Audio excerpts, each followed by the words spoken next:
Doctor Díez Canseco, ¿cómo está? Muy buenos días. Muy buenos días, Rodolfo. Un gusto escucharlo, como siempre.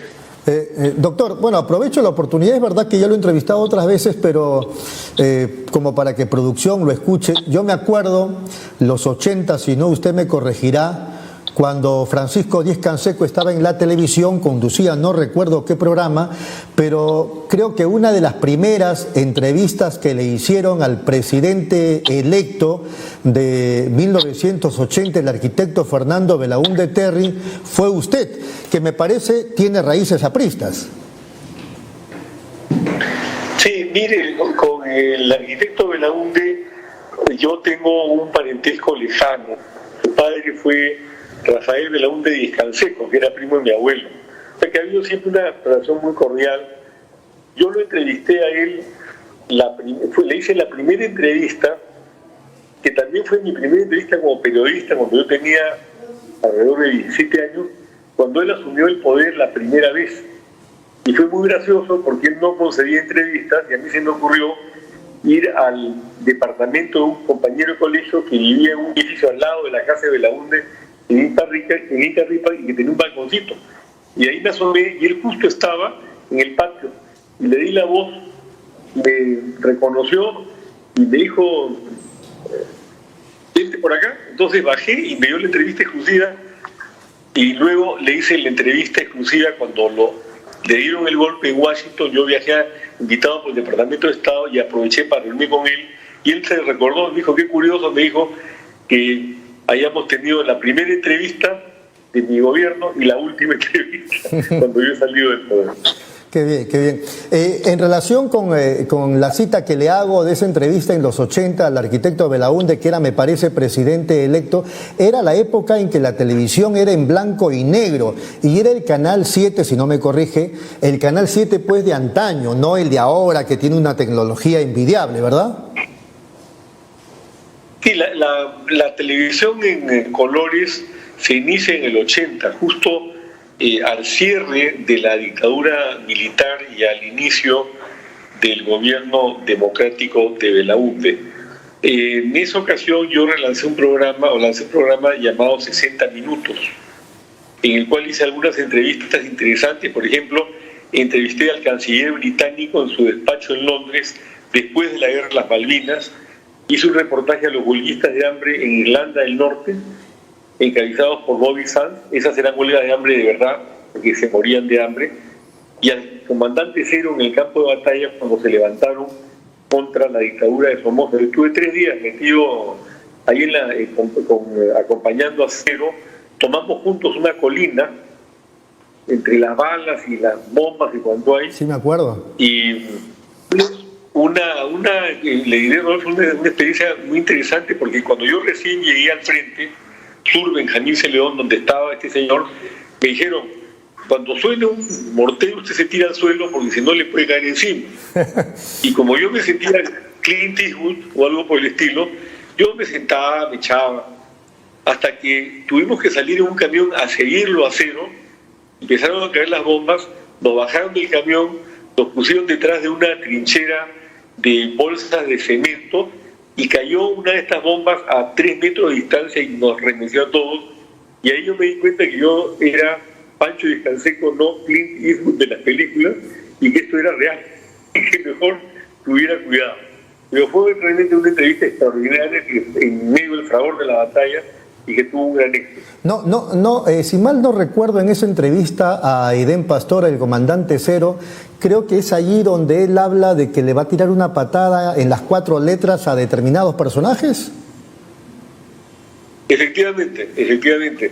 Yo lo entrevisté 2 veces a Pastora, en el campo de batalla y luego cuando los sandinistas, en realidad Augusto César Sandino no era comunista, se apropiaron del nombre de un revolucionario democrático para disfrazarse de lo que no eran y tomaron el poder los comunistas, infortunadamente en Nicaragua, y lo sacaron inmediatamente a Aidén Pastora. En la segunda entrevista él me narró cómo lo habían sacado y por supuesto no había habido ningún tipo de reconocimiento frente a quien en su momento fue el verdadero iniciador y líder de la revolución contra la dictadura de Somoza. Perfecto. Doctor Díez Canseco, ¿por qué renunció al APRA? ¿Por qué renegó del APRA? ¿Qué pasó? No, yo no renegué el APRA. Lo que ocurre es que el APRA fue tomada por renegados y es distinto.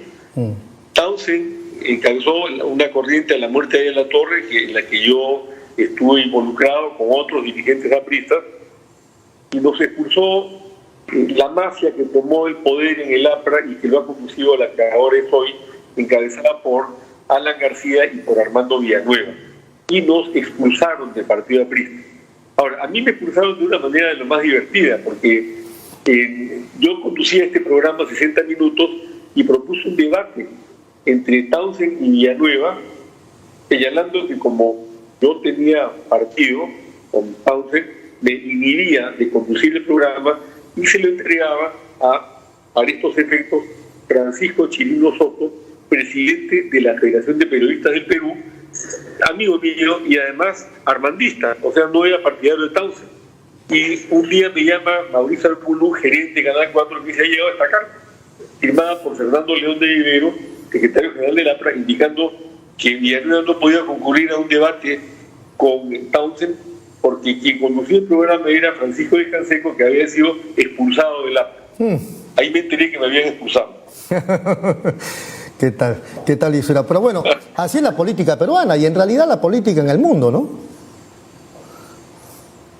Bueno, lo que ocurre es que lamentablemente el APRA, después de la muerte de Aya, se dividió en una facción ayista, honorable, que mantenía la línea de izquierda democrática, y en otra facción que simplemente quería el poder.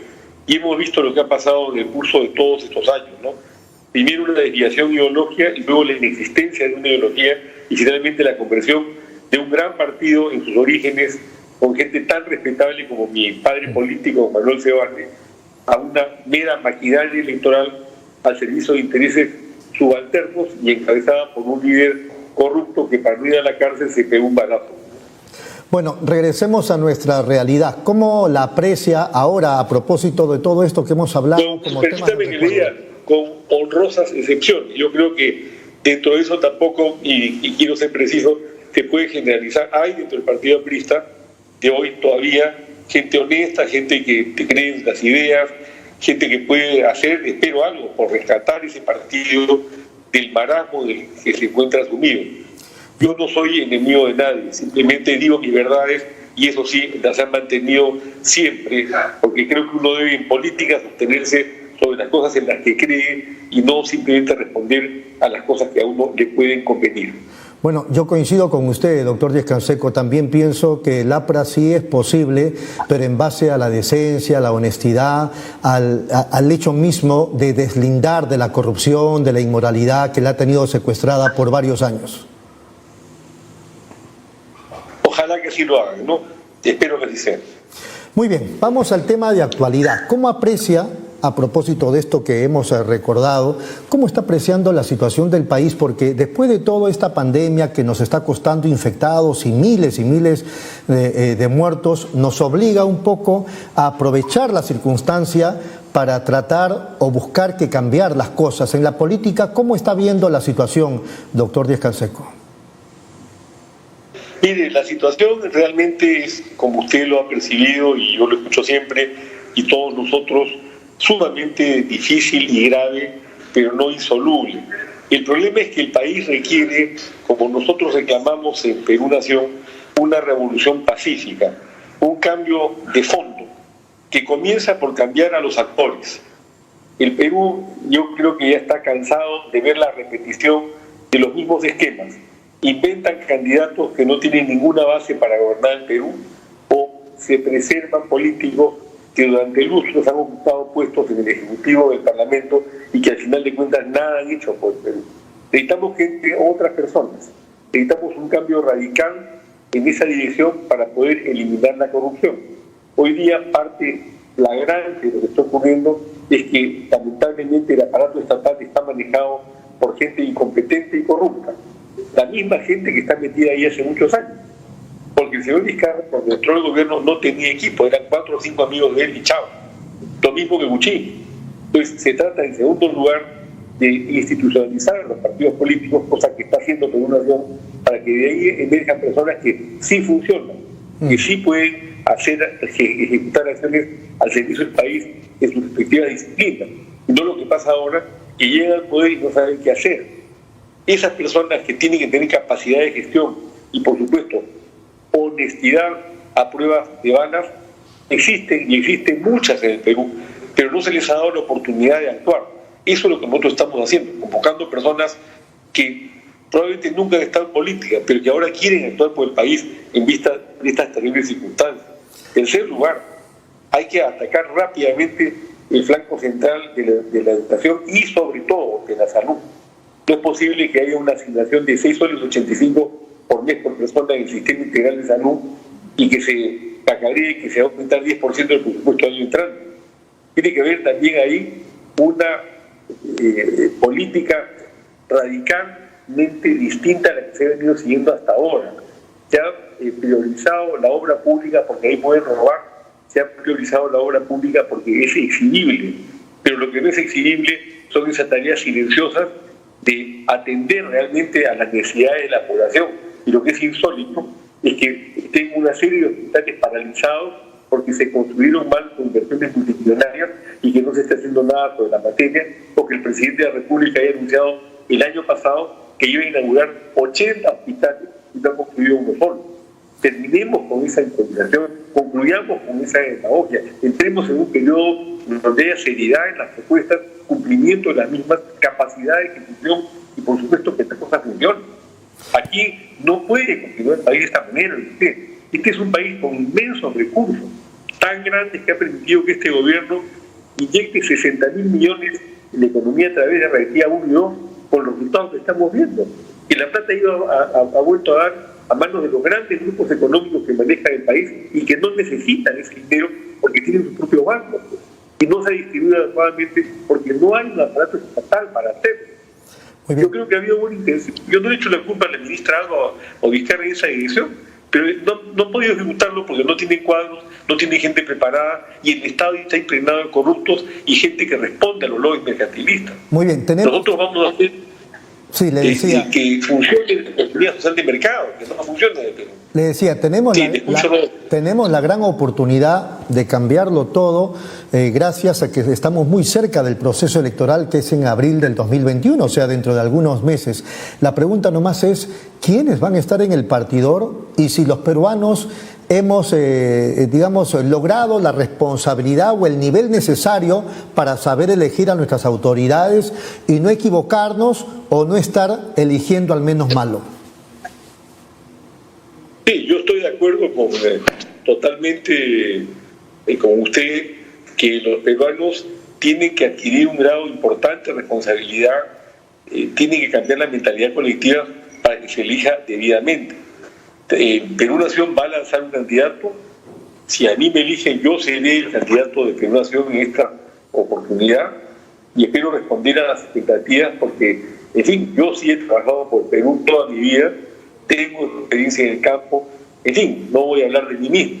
Y espero que haya otros candidatos que respondan a ese tipo de características y sobre todo pues, que no tengan detrás de ellos un currículum de corrupción o de ineficiencia o de improvisación o de oportunismo. Lamentablemente eso es lo que ha pasado en todos estos años con los resultados nefastos que estamos pudiendo apreciar en este momento.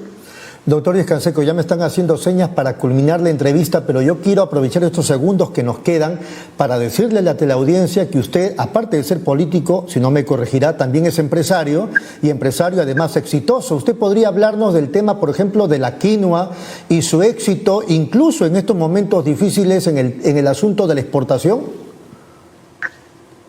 Sí, con mucho gusto. Yo inicié el primer proyecto de quinoa del Perú el año 1985. Hace 35 años. Para mí es una gran satisfacción poder decir que en esos 35 años hemos logrado que el Perú se convierta en el primer productor y el primer exportador de quinoa del mundo. El potencial de la quinoa estaba botado, desaprovechado. La quinoa se había convertido en un producto depreciado socialmente en la zona andina, pues lo hemos rescatado. Yo sí quiero humildemente decir que ese ha sido el trabajo de toda mi vida y quiero consagrarme y seguirme consagrando a ello. Pero en base a la experiencia de la quinoa exitosa por donde se le pueda mirar, tenemos que extender una política agraria que cubra la necesidad de la agricultura familiar 2.300.000 familias que abastecen de alimentos a todo el Perú, que jamás han recibido el apoyo ni crediticio, ni técnico, ni con semillas certificadas, en fin, todas las cosas que yo he hecho en los proyectos que manejo en el sector privado exitosamente y que han resultado realmente en la cadena que manejamos nosotros, que son cerca de 2.000 productores, o sea, 2.000 familias, cerca de 10 o 12.000 personas que dependen de estos proyectos, caminamos por eso, porque además en un diálogo permanente entendemos las necesidades, hablamos con los haitanas, hablamos con los quechas, nos movemos en la zona andina.